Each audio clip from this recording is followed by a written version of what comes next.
I think of simple interest like a Vespa, and I think of compound interest like a Lamborghini. You get to the same place, but one gets you there way faster.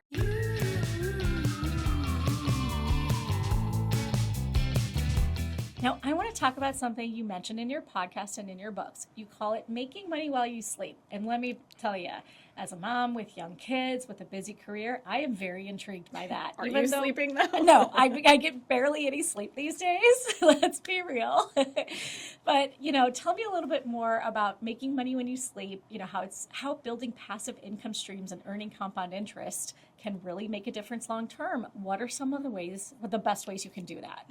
Maybe I should rebrand it to making money while you're daydreaming for the new moms out there, like myself. I love this idea of compound interest because I think it's a secret weapon to growing wealth. It's interest on top of interest. It's where the magic happens. It's where your money can work for you.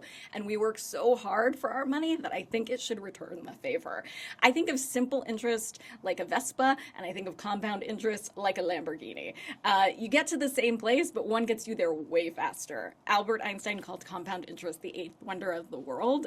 So if you're not earning compound interest, you're paying for it. So it's that same force where I felt crushed by credit card debt because of the compound interest that was working against me, but you can use that same force in your favor to grow your money. So savings certificates where you lock in a rate, let compound interest do its thing, money market accounts, great places to park your cash, but also have liquidity and access to that money when you need it, or investing in the market where you can take advantage of long-term compound growth in the market. Stocks, ETFs, index funds can give you exposure to the power of time and the power of interest working in your favor.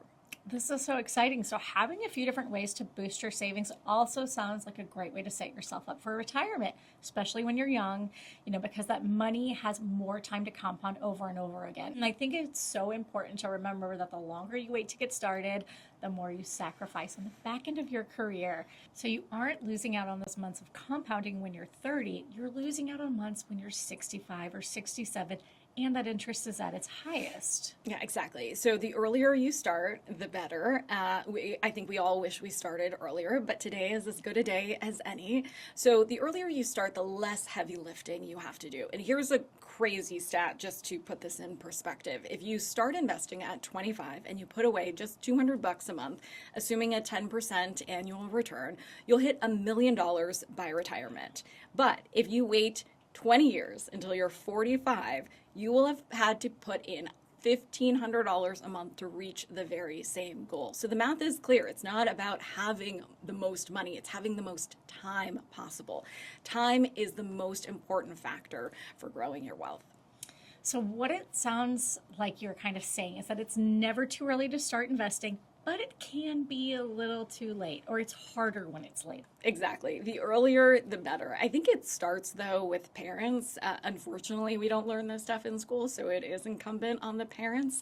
I think helping teach your kids just these habits, even if you can't contribute financially, you can set them up with strong money habits for free. Things like saving a portion of any money they get, understanding the importance of compound interest, being smart about spending, even using your allowance as a tool for negotiating.